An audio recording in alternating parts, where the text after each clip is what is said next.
经满潮了，不知道我做的东西熟没熟，咱们过去看看。大外甥在聚精会神地看着大海，英子和小臭臭都已经迫不及待了，嘿嘿。哇，应该是差不多熟了吧？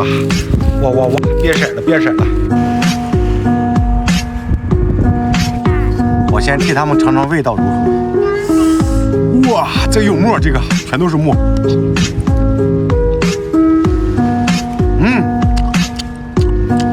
别有一番风味，挺好吃的。